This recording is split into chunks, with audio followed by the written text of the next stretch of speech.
doing something that's not on the quote, Yeah.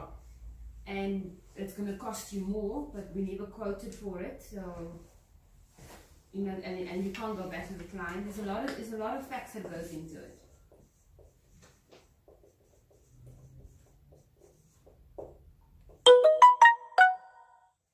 All right. So not following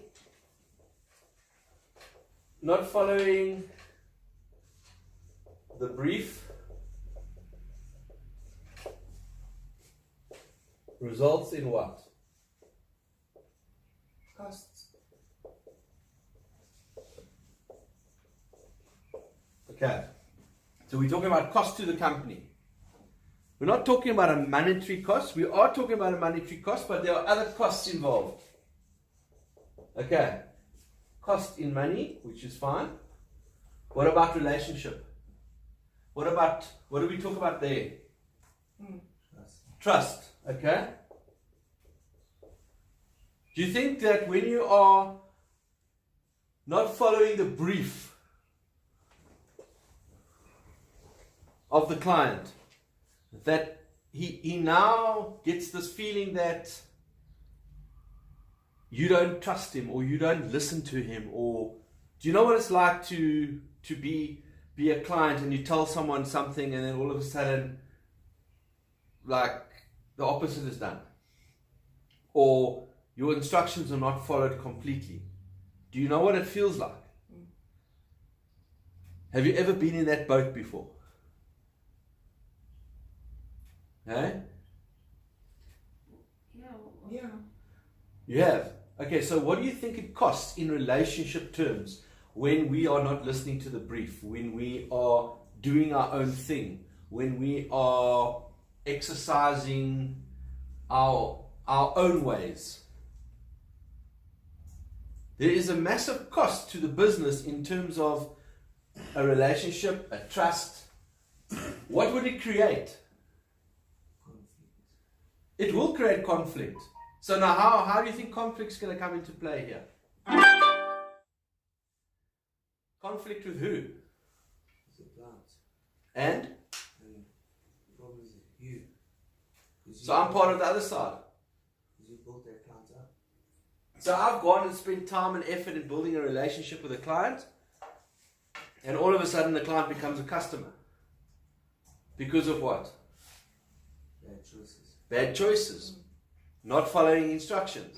Not following the brief. So how important is that brief to you now?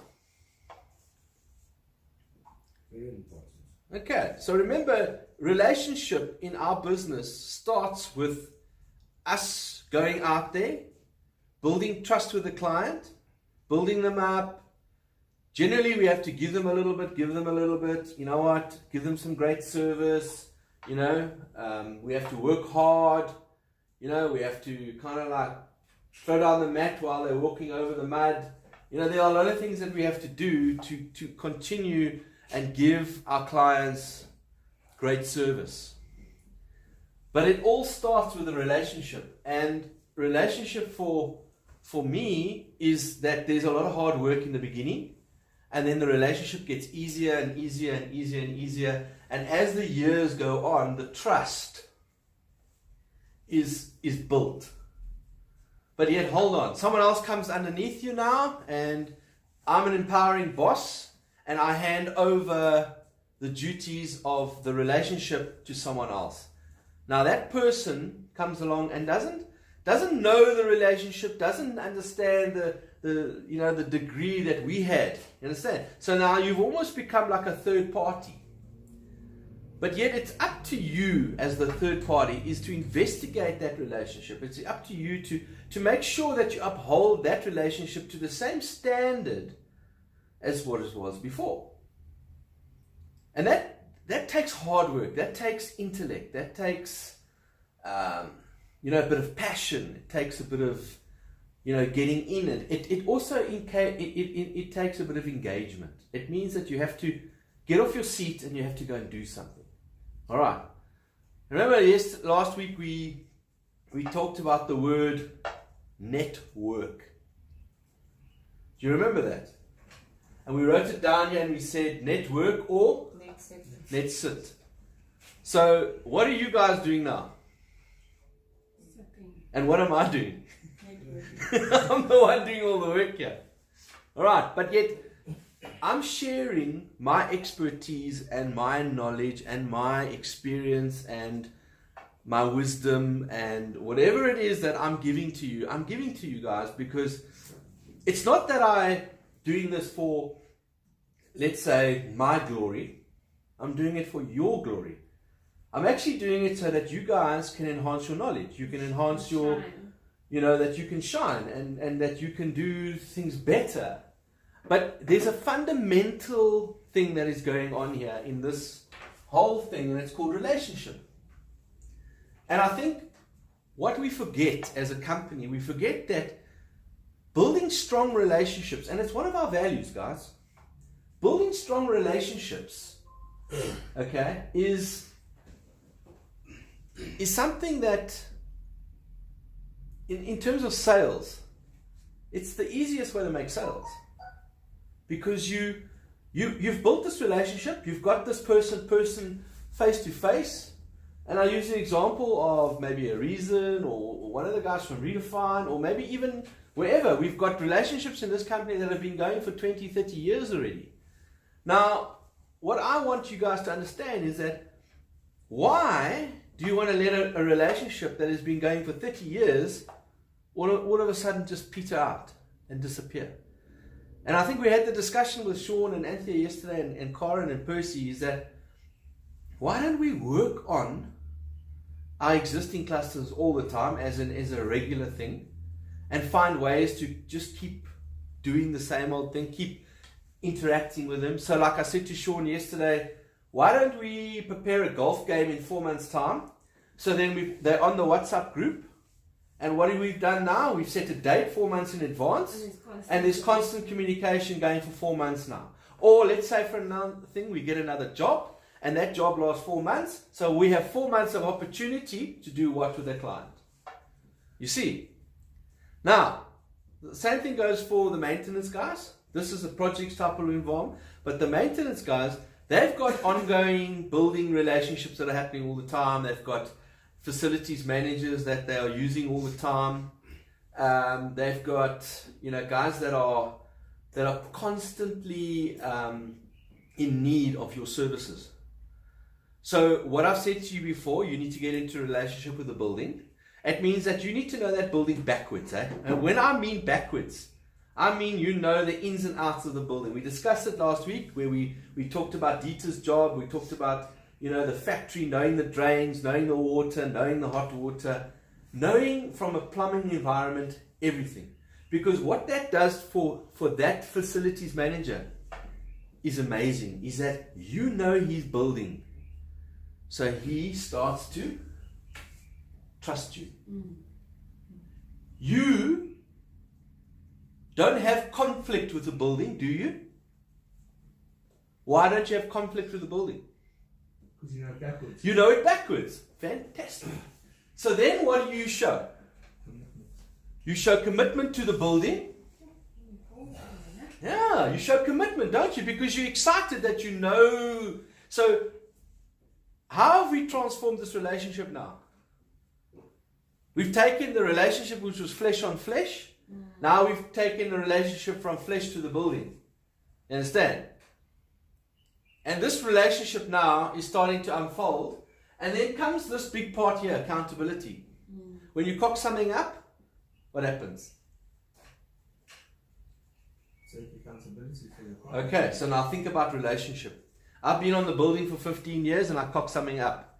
Some plumber now, who's just come into the relationship with the guy and he's done it for the first time, cocks up. Who do you think the guy's going to go back to? Nice. Why? Because you have a relationship. He knows you know the ins and outs. Yeah, and the Because it's relationship is him and the building. And the building. So you know what? Sometimes you are going to make mistakes. But the beauty of this is that we continue to go upwards. Okay. So what's above accountability? Results. So when I mean accountability, I mean that we have gone from trust to conflict to commitment to accountability to results. And if we are looking after our buildings in this respect, and we are looking after our clients in this respect, then we are following up on a procedure of a relationship. We are always going to be in charge of that relationship. And then I said to Sean, now that you've got these existing clients that have been here for so long, I don't get the feeling that I actually want to throw them away anymore. I want to keep them. So I just want to find ways just to keep them going. And then what am I going to do? Now I'm going to have we call it the new business, and I'm going to start working on existing clients, but I'm going to find you guys within the organization to start opening new doors. Because you know the other thing is, who becomes your sales force? You're existing. Existing. What do they start talking about? About how good we are and how good our work is and our results, yeah. They talk about results. When people start talking about results in your life, they are actually becoming your sales force. They are actually showing you that they care, that they understand, that they're motivated into a relationship with you, that they feel this passion, they feel that you have got their back. And then you know what they do? What I said in the beginning is when you get a wow moment, what happens? You want to go and share that. And then the other thing what happens is they're sitting and having coffee with another one of their facilities managers at redefined offices or wherever it is. And the guy's talking, he says, yes, man, I've been battling with these plumbers. And what does that guy say? Have you tried my guy? Or, I want to ask you, Sean, are you one of my guys? Are you that close? So when Reason looks to his phone, let me phone my guy. You know what I'm saying? Are we that close? You understand? And that's why I say, if we don't work on relationships in this business, guys, relationships will die. So, can you honestly, any one of you guys here, put up your hand and say, I have a my guy type of guy? My guy type of guy. So one of your facilities managers calls you my boy, or my plumber, or my number one, or whatever. No, Okay. also. Only in Redefine. No. What? I'm talking anywhere. Yeah, I think I do. I Do you? think, I think I've got Rob two. is one of those Rob guys. and Maxwell. You've got two. Okay. Wow, we've got 5,000 customers, guys. Wow. Did you know that? At least I tried. No, listen, you can't have that attitude that, oh, at least I tried. I mean, listen, let's be honest with ourselves. We've been in business for 25 years, guys. We can't really say those things. We need to be saying, you know what, hold on, I think I'm falling behind. I need to catch up. I need to take accountability for the 2 and make it into 22 or 32 or 42. Okay. But you know what I'm saying? We've got to start. Now, let me tell you something now. And this is where the hard part comes in. Relate all of that to cost. So you don't do that. So you don't have a relationship with your clients. What starts to happen? You don't get work. Okay, what happens? Well, you don't get work and you won't have jobs. So then what do I start doing now? Do I have trust in you? No, you lose your trust. Okay, and then what happens then? Conflict starts. Okay, lack of commitment, lack of accountability, lack of results. So this triangle works in many different ways if you want to talk about it, but it's up the ladder, down the ladder, up the ladder, down the ladder. It works in this relationship, that relationship. It works in many ways of your own relationship. It continuously, like we say, do it right now. You know, it means that we've got to keep on at this relationship. We've got to keep working at it. But you see, what I mean about wow moments is that when you come to me and say, Dunk, I've got a wow moment, I'm ringing the bell. Have we got the bell here? We did have one. I don't know where it's gone. Okay, so we need to find a bell, and then we must name the bell and say, guys, let's ring that bell. Every time we pick up a job from an existing client, we ring the bell. Okay. Every time we find a new client within an existing relationship, we ring the bell. All right. Every time we hit our target, we ring the bell. Every time we go over our target, we ring the bell. So we got a lot of bells ringing in this company. But if you can't hear the bells, you're not going to come to church. You understand? Because why do they ring the bells? To tell everybody, guys, come hear the good news. Come hear that there's goodness going on here. Come on. Come and feel the passion in UPP, the group that rings the bell all the time. Okay. You can ring a bell for Maxwell. Why did you get set up? No, you just emailed Anton to ask Anton to send an order. Okay. So now you ring the bell. And if Sean is ringing the bell, okay, what are you doing for everybody else here?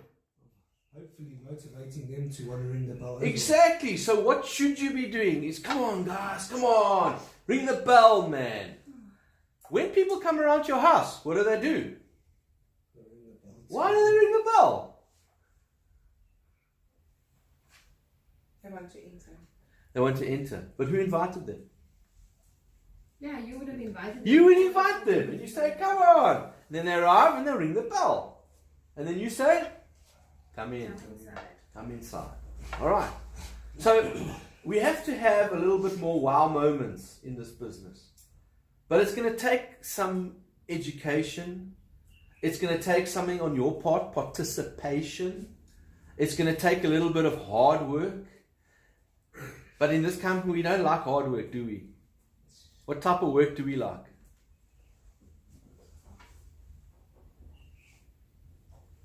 What's hard we like? Easy. Smart. Gee, Smarty Pants is up today. Huh? That's fantastic. So remember, working hard is what everybody else does. Working smart is what we do. So, have you noticed since you've been using Trello, what's starting to happen? Being held accountable for the things that we put on. Exactly, and before what happened? It was just It speaking. was left away because we didn't put it down right. Okay, but what is one of our values? It was not in writing, you know. Huh? Do you guys know the values? Do you read these? Do you apply them into your life? So what has changed here, guys?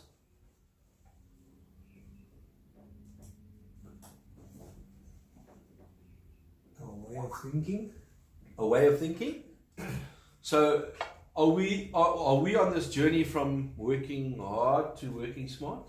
I think we're starting to work smarter Much smarter. than what we did Okay, before. so now- It's still a journey, but there's definitely... How fast do you want that journey to happen, guys?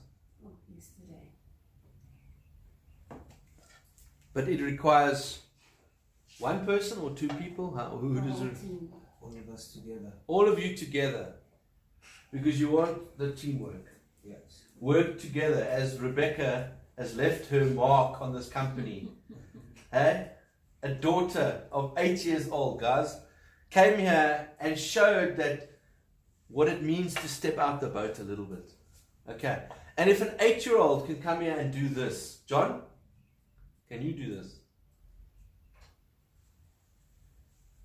Not really, but Come on, man. You are 53 years old and she is 8 years old. You've got how many more years of experience than her? You understand? yeah. But just remember, what I'm trying to say is Rebecca is growing up in an environment of what?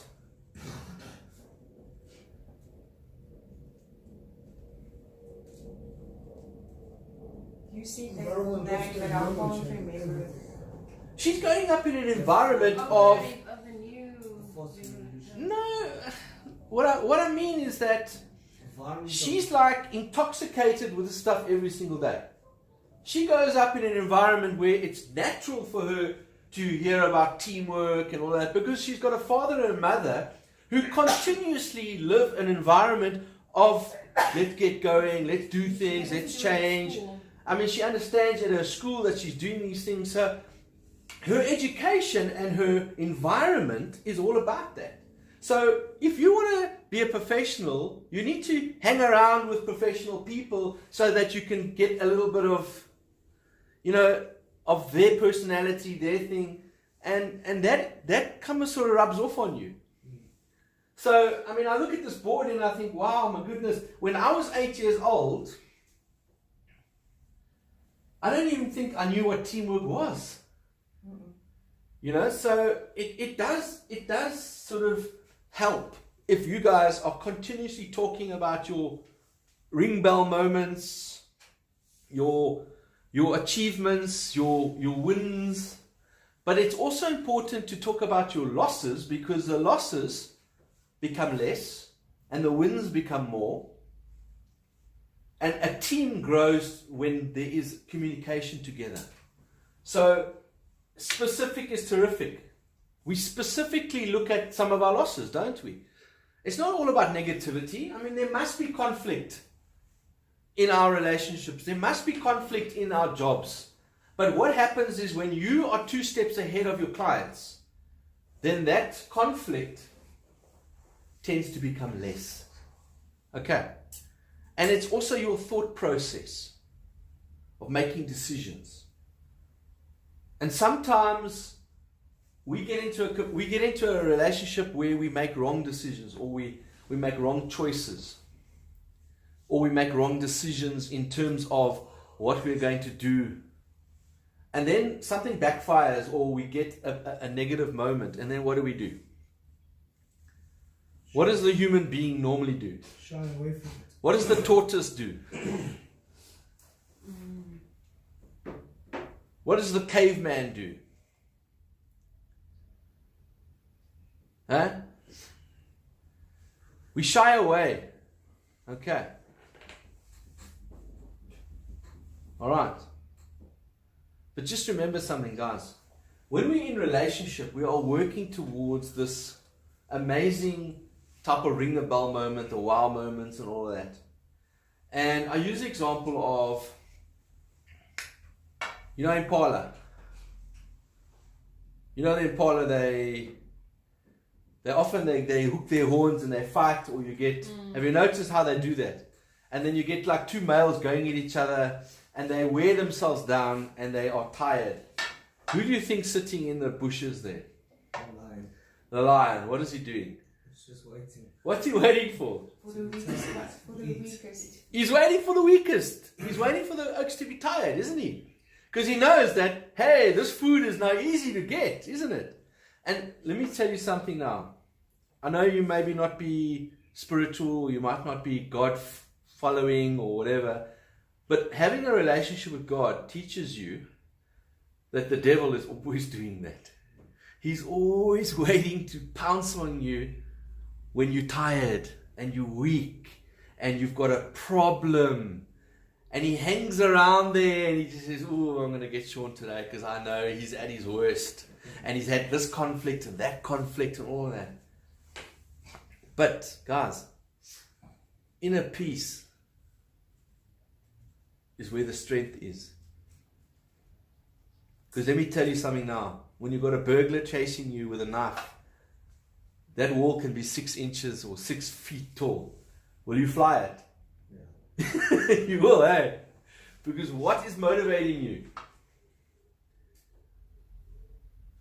Well, to see the other side, you don't want to die. Exactly, death. It's fear of death. It's like you thinking, whoa, I'm going to die here. I need to get out of here. Okay. So sometimes in life when we go through tough challenges in relationship, and you're going to have them with your clients, and we had a few yesterday, didn't we? Okay, so what I'm saying to you guys is focus on the relationship. Focus on what we are trying to achieve. Focus on that with your clients, is that listen to what they're saying. And it's not only just with, let's say, for instance, the Bridgeport guys or the Redefine guys. Think about their clients.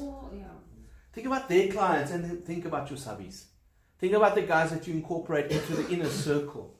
And remember, when you're in the inner circle, you've got to also be careful of how you communicate. You've got to be careful about what you say. You've got to remember that you've got to uphold the values at all times of the business. Okay. John, what's our vision? Number one.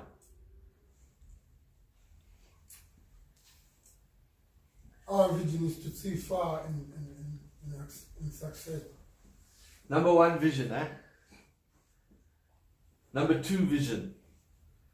Number three vision. So if you know, and I say to you guys, what's number one vision? Automatically, Lungelo is going to say revolutionizing. We're in a rebellion, eh? Huh?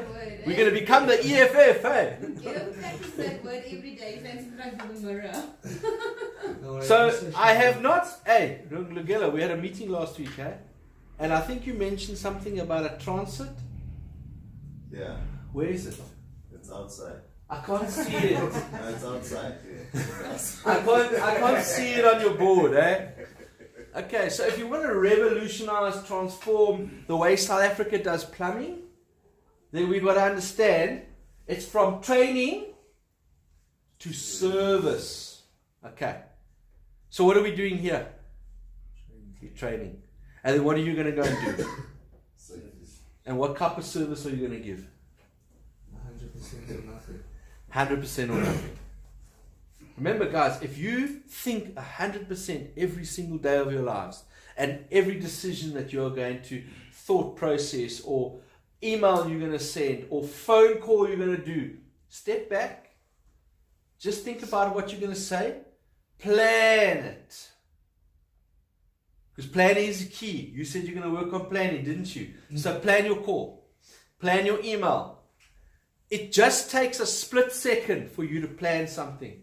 Because remember something, every decision, whether it comes out of your mouth, is communication, and you must understand, is it 100% or not? And remember, sometimes even just blurting out technical stuff. I think yesterday you were on the group talking to all the plumbers about pumps and all that. Be careful what you say. We have a 25-year upheld business that knows lots about pumps and everything like that. And you're looking for some pump guy who knows all about pumps. You must word it differently. Think about, guys, we're looking for great pump guys because now we are a little bit full on our pumping scenario. We're looking for new guys to come in and benefit for us. Yeah. You know what I'm saying? There's a wording, because sometimes you can destroy the image of the business by saying something wrong. And remember, we are upholding our image. We're upholding our, you know what I'm saying, 100%. So it doesn't just mean that, you know, we must start to use the project management tool. Evaluate, analyze, design, develop, implement, monitor. Because every decision you make is in that format, isn't it? Every communication, every email, every WhatsApp you send, you know, it's everything that you do. Just step back, think about it, make a decision. If you're talking to a client and you're doing verbal, do you just rush into things, or you say, hold on, let me step back, let me analyze all of this, and then I'll give you an answer. Don't give someone an answer straight away. If you don't have the skill to do that, then don't do it. And all you need to do is just turn around and say, I'll come back to you. 5 minutes, 2 minutes. There's not a major rush here, guys. You don't have to impress the client with an answer quickly. You can always take time. Okay, so remember that. It's important. And then remember, as you build your dreams. And also when you do that, it actually shows them that you care more. Like when you go away and you come back with an answer. And it sounds more professional, and then it shows them that you care so much that you will go and investigate for them and then come back to them as well. But remember something, there's another element to that you must be very aware of. Yeah. Is that you want to make a sale. So remember, there's a technique involved at making sales. So I've said to you before, to make great sales, you've got to know your costs. You've got to know your costs before you go to somewhere. You've got to know your per meter rates. You've got to know these things, because that intellect is already building trust in your, and it's not going to conflict you. It's not going to stop you from making that decision, because you already know your costs. You already know your punchlines. You already know your deliverance. So stepping back is just stepping back to think, okay, how many meters, how many this, how many that, whatever. And then you can always say, it's going to be roughly between this and this.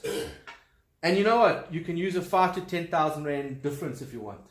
But at least someone is already saying, you're engaging. And then what are you doing? You're setting the sale up already. You're already setting the guy up for, because he's not going to say, whoa, he's going to say, oh, and you're going to say, okay, well, you know what, I've thought about it, but don't hold me to it. But you know what, if that's your budget, because also you've just got a budget out of him, haven't you? Sneaky, but the truth. You're looking, this could be like, and especially if you go to like Oriental Plaza there, the guys are saying, yeah, it's 120, eh? And you go, oh, no, man, I don't have 120. I only got 80. Or if you go to the side of the road there, and the folks are standing there, and the best trick that I use is I open my wallet and there's only $100 there. But you plan it. So you know it's It costs 150. You open your wallet and there's 100 there.